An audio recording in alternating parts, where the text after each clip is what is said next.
We may live over 5,000 miles from Lincoln Financial Field, but what we lack in proximity we make up for in film study, and each and every week we'll be bringing you in-depth film breakdowns from across the pond and the Sooner State. Welcome to On the Shane Page. I am your host, Shane Haff. You can follow me on Twitter at ShaneHaffNFL, and I am joined by BGN's own film guru, Jonny Page. Give him a follow on Twitter at JohnnyPage9. Jonny, how you doing this evening? I'm good. The show that nearly was not. Yeah. Because for all you Brits out there, our time zones have changed, and the US time zone doesn't change for another week. And every year we forget this, and every year we get our timings wrong. Probably never told this story on the pod, but I know you know it, Shane. But about probably, oh my goodness, like 10 years ago, like ages ago, when I very, very first started doing this job, I managed to get Fran Duffy on my show. And I never spoke to him because I was on a train home when my co-host at the time messaged me saying he's online. And I was like, what? We've got an hour. And that was my first ever time of getting it completely wrong. And we are 10 years later, and I'm still forgetting to take into account the time zone change. But yes, except for that, I'm all good. So thank you on Shane's behalf for waiting for me, as we're a little bit different timings for me. But yeah, the good old time zone. I wonder why they change at different times of the year. Yeah, that's a good question, because we change on Saturday night, and I would have remembered that and thought about it. I just hadn't even looked ahead to realize this was the weekend we changed. And so here we are, recording an hour later for me than usual, and so we're gonna hop into it here, so we don't end up with the show that never was. And we're going to talk about the Eagles. Breaking news, though, Shane. First, sorry, there is breaking news, which is there is a crabby old man in the chat. And for any Patreon members, I know a lot of the Patreon guys listen to us live. Crabby's he's not been there in the Discord of late, and he was such a big part. So is this the real Crabby, or is it a Crabby in disguise? That's the question that everyone in Patreon needs to know, because we're missing the crab emojis in the Patreon of late. So I now need to know, is Crabby Old Man the real Crabby Old Man, or is he that famous in the Discord that he's got people pretending to be the original Crabby? I still drop if you're not on the Patreon, you think, he just stopped the show for that? But a lot of Patreon listeners are in here. It's why they're in the Patreon, essentially. So I'm now intrigued. He was on a sabbatical. And that sounds like something Crabby would say as well. He was in the chat for Chalk Talk and Birds of the Round Table last night. I have continued to drop a crab emoji every once in a while in the server on his behalf. So hopefully those are back here before too long. Fantastic. But all right, Jonny, let's jump in here. Obviously, lots of stuff in the Patreon. My full pass game review is there. Eric's already previewing the Packers, kind of stealing your thunder. He's also going to be recording a player spotlight video this week, and so lots of stuff there. But this is going to be more of our overview of what we saw offensively and defensively. Especially the Eagles' most dominant win of the year, and 38-13 until garbage time when they score another touchdown. This wasn't a close game in an NFL slate full of not close games. But here we are. And Jonny, would you like to talk offense or defense first this week? I know we do this a lot, but I think we should do offense, because I feel like there was a little bit more juice to the offense this week in terms of what we can talk about. So unless you have any disagreements, I think we should start there this week. I always want to start with offense, because I simply find it more interesting than defense. By the time I get to defensive film, I'm just like, I'm over it. I spend just window into my life. I spend all morning watching the offense, and then I spend the first part of the afternoon on Monday recording the pass game review. And then I'm 7 hours in, and I turn it to the defense, and I'm just like, who cares? And so I kind of muddle through the defense, but I am always up for going offense first. So let's dive into it, and I'll lead us off here with a concept that I just thought was really fun, and it's something I would like to see the Eagles do a little bit more of. Very rarely do we see the Eagles run concepts that really stress a defense. And this one I just thought was awesome. And so if it will let me draw on the screen here, and of course it's not going to, because that's how this show works all the time. So I'm going to reboot my little pin here. But so often what the Eagles do is they just sort of get into this static 2x2 look, and they don't really have any routes crossing the field. They don't really have anything influencing anything else. And I really loved this concept, and the result's bad, but we're going to talk about the concept. So the Eagles get to a sail or a flood concept here from 2x2.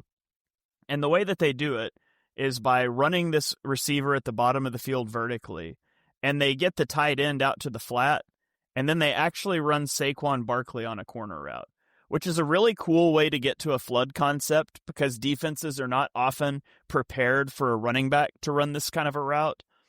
And then I also just like that, if that doesn't work, they have Jahan Dotson coming across on like a drag. They've got Devontae Smith running a dig. These are the types of concepts that I've talked about wanting so much, where we've got a nice 3-man route combination on the front side.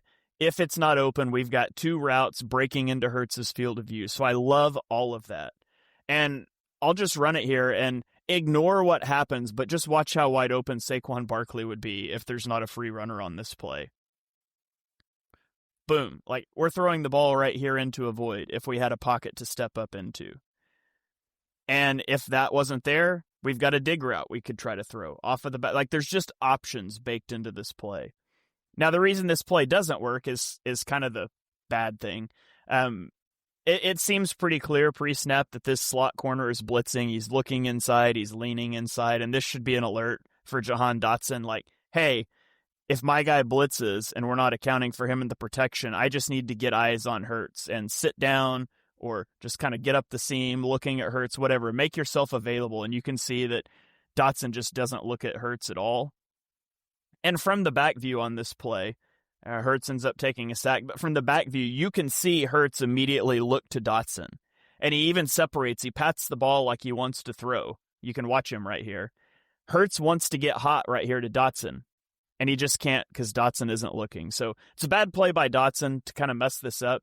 But I think this is the coolest design I've seen from the Eagles this season. And I would just like to see more of this, these 3-man route concepts with natural things flowing behind it that you could get to if it doesn't work. I thought this play had a lot of answers baked into it, and it was really nice to see.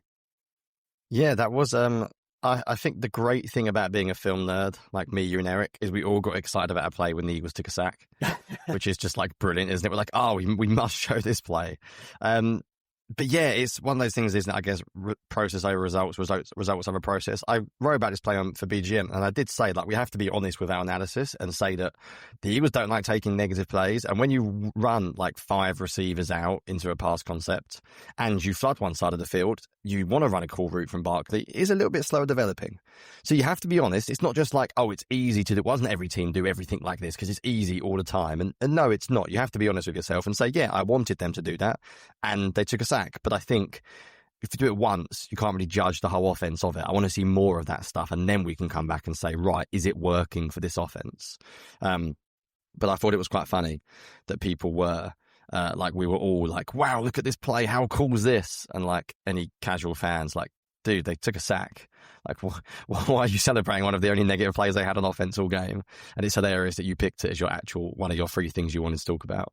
Right, I'm going to get into the big one. There is actually, Shane, not breaking news about Krabby, but like actual breaking news now. Sorry, Krabby. I saw that. Should we save it for the defensive part? Should we save it for the defensive part? And then while I'm talking, you can just ignore everything I say and frantically look up PFF stats, and then we can act like experts and say we've watched them. You think I'm going to look up PFF stats? Yeah, true. Just kidding. For all the Patreon guys, they'll know they can actually watch us watch him because, let's be honest, I'll probably go and watch him tomorrow for Patreon because that's the sicko that we are. So seeing as I haven't got to do a preview this week, I think my film analysis for the end of the week has just done itself. Looks like I'm doing a Michael Carter review. Good thing I spent all that time watching John Mechie, eh? That went well. Yeah. But anyway, moving on. I had to talk about running game this week. And so, full disclosure, I watched this game in a bar in London, which is a Philly bar. How cool is that? Actually met one of the Patreon members. So shout out Alex, aka A Special Brew, who became the first person to meet me in the flesh from the Patreon. And I was watching this game with a fair amount of alcohol in my system, and I was following the Discord, and people kept saying the run game's, it's different, it's unique, and they're running it 15 different concepts. And then I watched it and I was a bit like, oh, it was different. It was fine. It wasn't this radically different run game. What it was it was not predictable. That was it. They only really ran like duo, a little bit of inside zone and outside zone, and pinball. But what they did was they ran those 4 concepts from different formations, different looks, different personnel. And basically what it enabled them to do was just have significantly better angles from the run game. So I'm sort of going to just talk about run game and just show run angles in general. And I'll start with play one, which is duo. Again, shout out Patreon guys. If you watched the preview I did of the Giants a couple of weeks ago, I specifically noted Tyler Nubin, 27, is horrendous at coming downhill and the Eagles should target him. And he was horrendous coming downhill in this game. So the Eagles don't run duo very often. And in fact, barely ever, shall we say. And again, I'm not going to say like duo's a great run or outside zone's a great run. What I want to talk about is just the angles it allowed the offensive line to be at. So if you focus on the offensive lineman here, and just quickly, Shane, if you pause it for a second, for those of us that watched our analysis last week or a week ago, when Brett Tooth had no chance on an under center run because he was blocking guys that were miles away from him. Let's just focus on one guy here, Shane, so we don't get carried away. Let's just look at Landon Dickerson. What have the Eagles asked Landon Dickerson to do of late in this situation is they probably asked him to like climb a reach block to 93.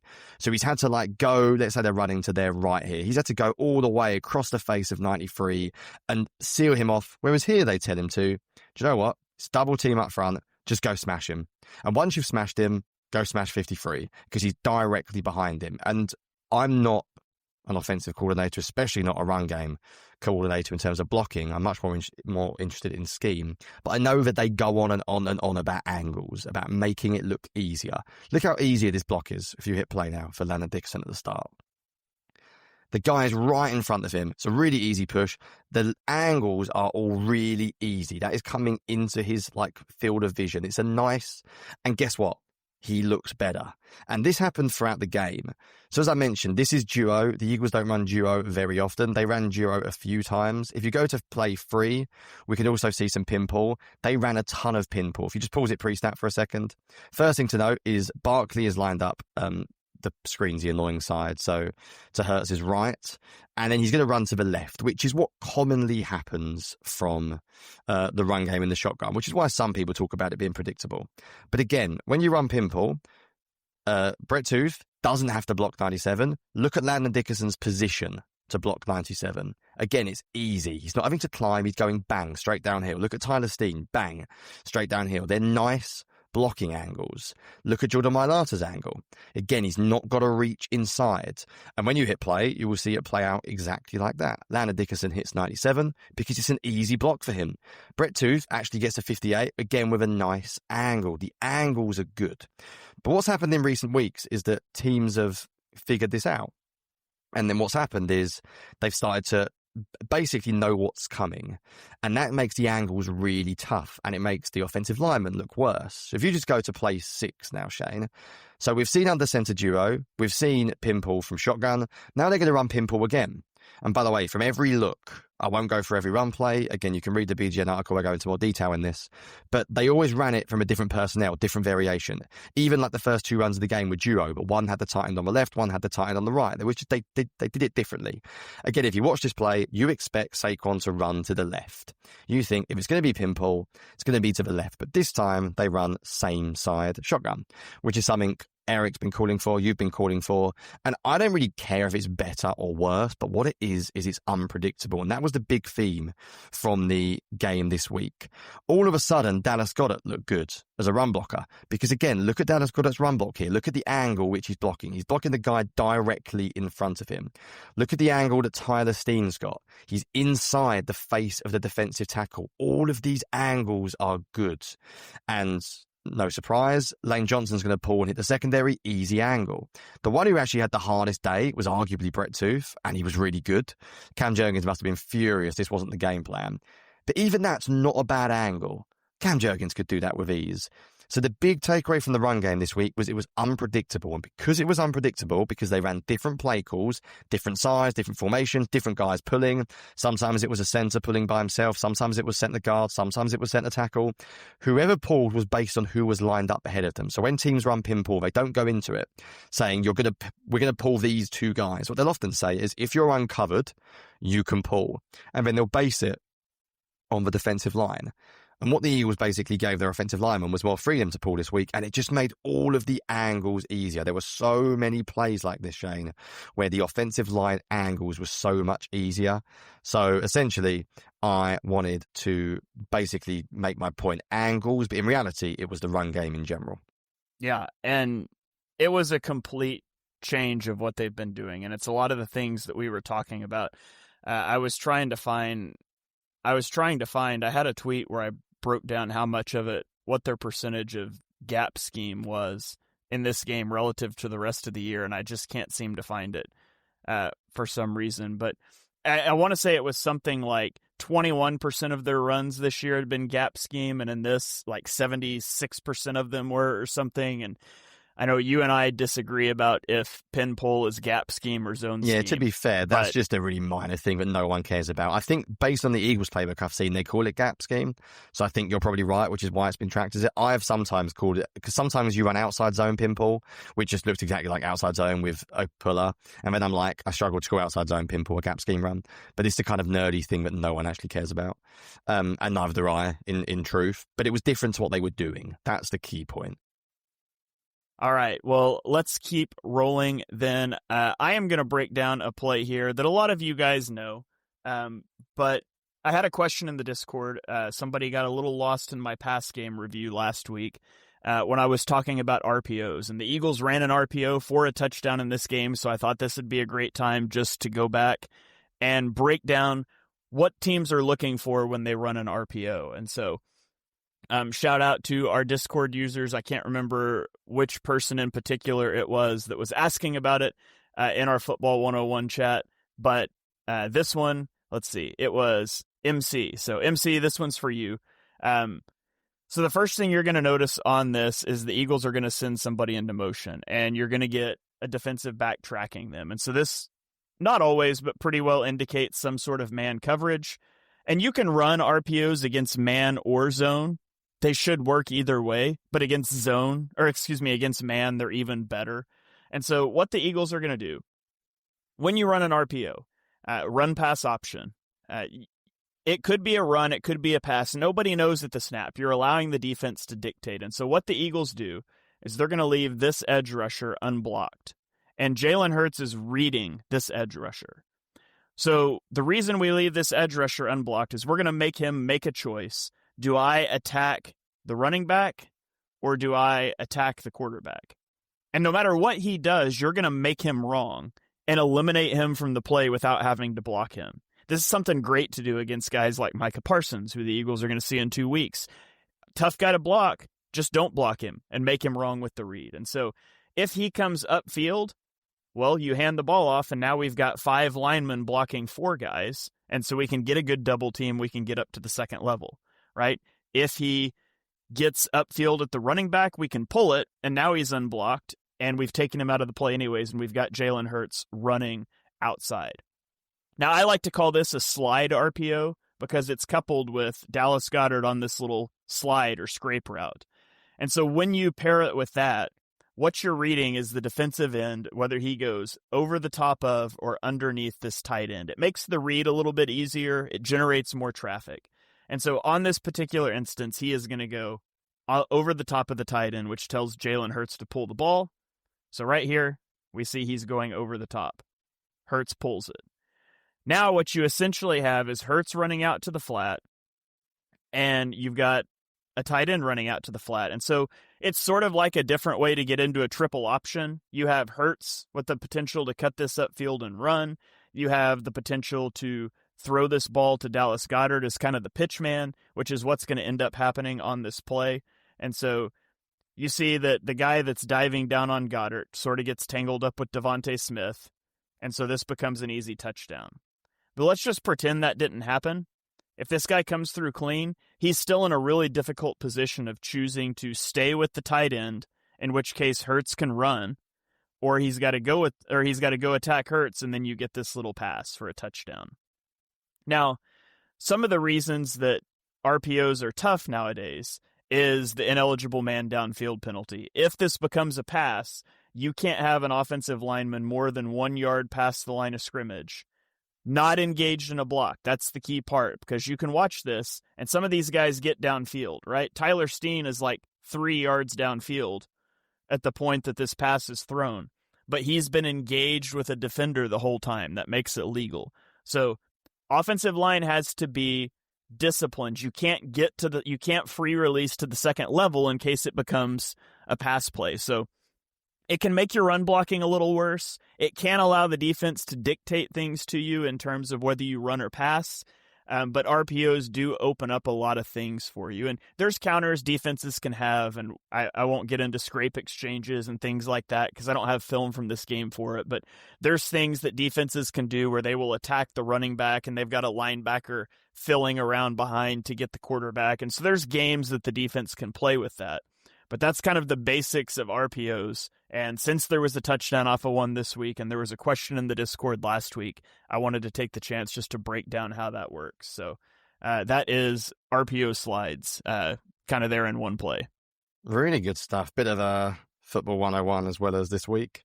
And I think Hurts has normally been historically pretty good at them. And they also make things easy for the quarterback. We talk about defining reads. They also help massively if you're mobile. So if you've got a mobile quarterback, why would you not want to run them too often? Right, I'm almost tempted, Shane, to combine my second and... No, I won't. I'll keep my third point separate. I'll ignore the individual here. I just want to talk about middle of the field throws this week. So there's always been a very strange thing with Jalen Hurts throwing to the middle of the field where, and I'm not going to go through his historical numbers, but long story short, his numbers historically are really good when he throws to the middle of the field. The problem is he basically never throws to the middle of the field. However, the offense also doesn't design passing concepts to attack the middle of the field. And people can say, oh, yeah, but they sometimes have players in the middle of the field. But I'm like, yeah, they're like backside digs. They're not plays that are deliberately designed to go to the middle of the field. Well, this week, Shane, guess what? They did design more plays to go to the middle of the field, and Hurts looked really, really good at them every time he did them, as he always has. So it was a weird one. I'll show a couple of examples. Let's start with play 5 of my film thread. I'll show just 2 examples, but I wonder if it's more of a broader theme that we'll see more in future weeks. So here they're running a simple, I think it's a post-cross concept, where they're sending, is it Dotson on the post, as they often do, just to get rid of him, and then using Devontae Smith to actually be the guy they want to target on the crossing route. And Devontae Smith's the guy I'm going to talk about in my third point, but I won't talk about him now. This whole play is designed to go to the middle of the field. So it is deliberately designed to target the middle of the field. And guess what? Hurts reads it perfectly. How good's play action? I think you're going to talk about play action separately, aren't you? I am, but not necessarily in a good way. Don't worry. We don't need to go into huge detail. It's pretty obvious. When you run the ball well, it's not rocket science. Linebackers jump up, and then you have a chance to throw in behind them. Also, sequencing-wise, what I love about this play is you see Cameron Latu in the backfield. He actually the Eagles ran twice in the same game before this, and Cameron Latu blocked from this exact look. So the Giants are convinced this is a running play. Instead, it's a passing play. But once again, just look how accurate Hurts is. Drop, in time, bang, rhythm, ball out. Couldn't be better. He doesn't seem to have a problem like Chuo came out recently and literally said, I can't see over my guys, so I can't throw to them, which is always great when your quarterback does that. He seems to really throw well to the middle of the field whenever he does it. And he did it once more as well. Play 8, which is probably my favorite play of the game because I love anything double post related. I went back and forth on what you might call this. I did wonder if it was a double cross, but I've looked at a couple of playbooks, nerdy stuff, and went to a few people like Honest NFL to look at some old playbooks, and there was they would design this as double post because it is basically, it's just a bit of a weird post route by Darius Cooper. I think it is at the bottom, or whoever it is. But essentially, once again, what is the aim of this? The aim is to hit Devontae Smith in the middle of the field. And I love this concept. There are so many fun things about it because you get Grant Calcaterra releasing through the A gap. I think he's meant to go through the C gap, but I don't really care or know. Barkley's running the other direction. And we talk about, Shane, about full field concepts that really stretch your defense out. Just pause that. Don't delete your drawings. If you're a defensive coordinator, you're thinking, whenever you think about that play, I've got to cover both flats. I've got to cover the middle of the field. I've got to cover the deep vertical. You've basically covered everywhere. The only thing you might nitpick is maybe rather than double post, you could run a go route from the outside and then stress them vertically. You imagine that's A.J. Brown on the left now. Then if that safety doesn't help, you've got a one-on-one shot. But basically, once again, this is a wonderful concept, but where do you really want to hit it? You want to hit the middle of the field. And guess what Hurts does once again? He hits it perfectly. So I wanted to talk about that being something I just don't see on the film, Hurts being reluctant to pull the trigger on concepts when guys are open that often. They just don't run many concepts where he's meant to throw it centrally. And when they do, he seems to be really good at it and really accurate, and he throws in good rhythm and good time. So it's one of those things that with the last couple of weeks, A.J. Brown's dropped a few in the middle of the field, and I think he's been really good at throwing balls like slightly behind the player, like just very clever about his ball location. I think it's an underutilized element of the Eagles' offense, and I think they should do this stuff more, and I hope that they do.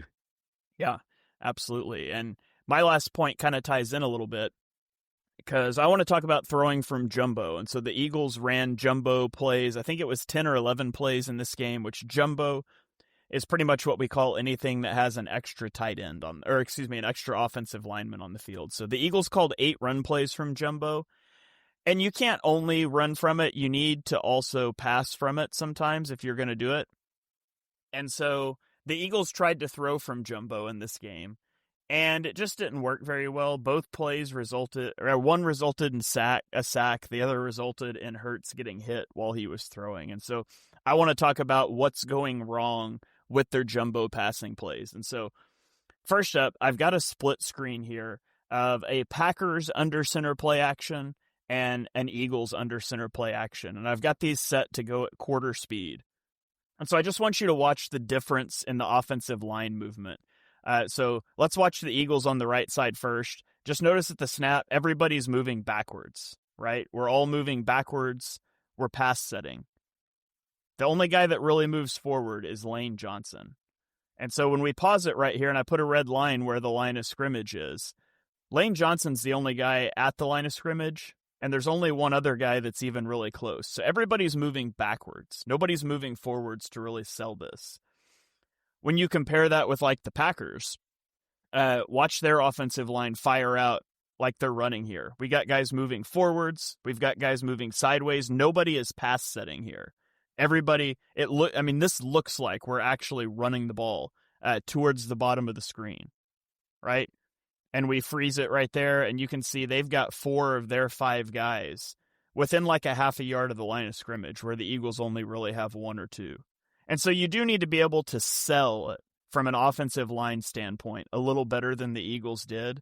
And I'll zoom out and show this whole play now, and you can see the linebackers for the Giants don't even react. Like, watch where they're starting and where they end up after the play fake. It doesn't influence them at all. Not even a little bit.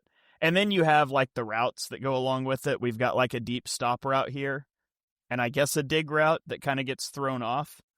And so, like, even if this worked and the linebackers really bit down, we're running a one-on-one route here, and the route we really want to throw is a dig that's going to be running into a middle of a field safety. And so the route concepts on this one aren't very good. The O-line doesn't sell it. It doesn't help that you're doing it on 2nd and 11, which isn't a great down and distance to do it either. It probably also doesn't help that if you look at Saquon Barkley at the snap, he doesn't look like a guy that is actually going to get a ball here. He's standing straight up. He's pointing off to the side. Like, look at this. If I'm a defensive lineman, I'm not thinking this is a run play, right? It doesn't even look like it. And so then they do one other in this game. And on this one could work. I think the O-line does a better job here. And the linebackers, if you watch the linebackers, they are going to get sucked in. But the route concept is really bad, because what they're going to do is they're going to run Dallas Goedert on like a stop route here, and then they're going to run Devontae Smith on a post route. Well, there's nothing to conflict this middle of field safety. You're just running a post route at him. And so if we watch this play out, like Devontae gets inside of his guy. You see the linebackers get sucked up here. Devontae's inside of his guy, but he's just running a post route right into an unconflicted safety. And so, Shane, just quickly, can I add on why I don't like this play? And I mentioned this in the Bleeding Green article. They're in jumbo personnel and 2 tight ends. I think that's almost overkill. Yeah. Like, I think on 1st and 10, if you're going to run the ball, fine. But if you're going to try play action, I think 1st and 10, not with like 4 minutes left in the game, like a proper like 15 minutes left, you got 1 receiver on the field. there's only so much you can do from a play action point of view. If that one guy comes open down the field, you're a genius. Don't get me wrong. If Devontae Smith runs a go route and you throw it to him because you faked the play action so well, brilliant. But if you're going to run like a post cross or post stop combo, you just haven't got any juice on the field.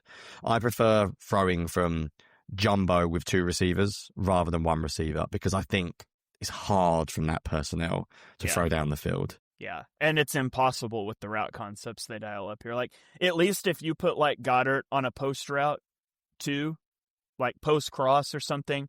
Because, I mean, Devontae gets inside. Like, imagine right here, he's breaking across the field here. There's going to be a place you can throw this football.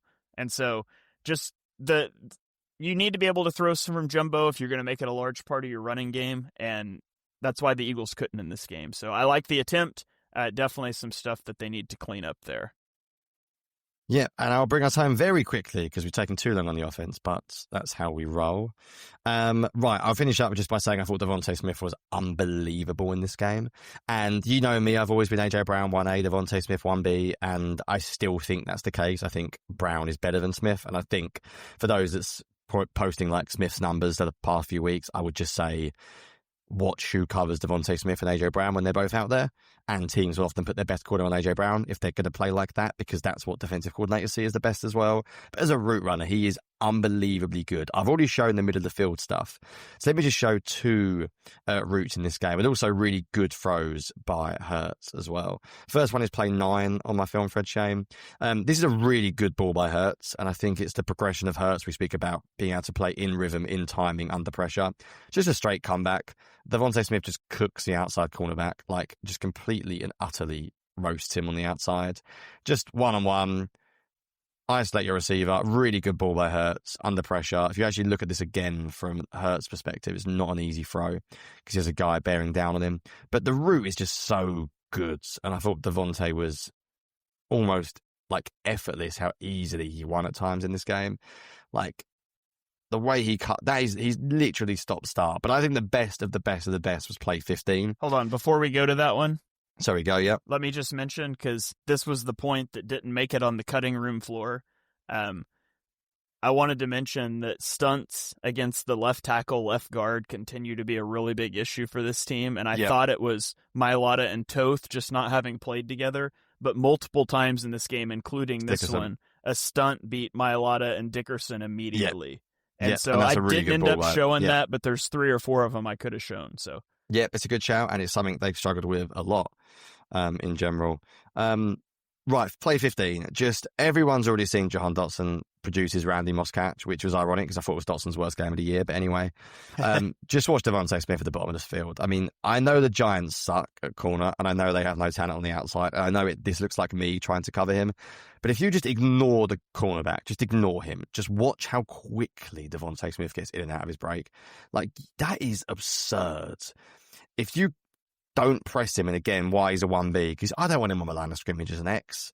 Even in this game, he was not often, because you want him to have that 3-4 yards of release at the start, because when he gets going, that is basically impossible to stop one-on-one. The only chance you've got is getting physical with him at the line of scrimmage, because that is a it's a ridiculously good route. So I wanted to end by giving him his flowers.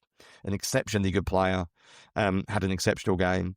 And yeah, the offense in general was a joy to watch this week, which we have not been able to say that very often this year.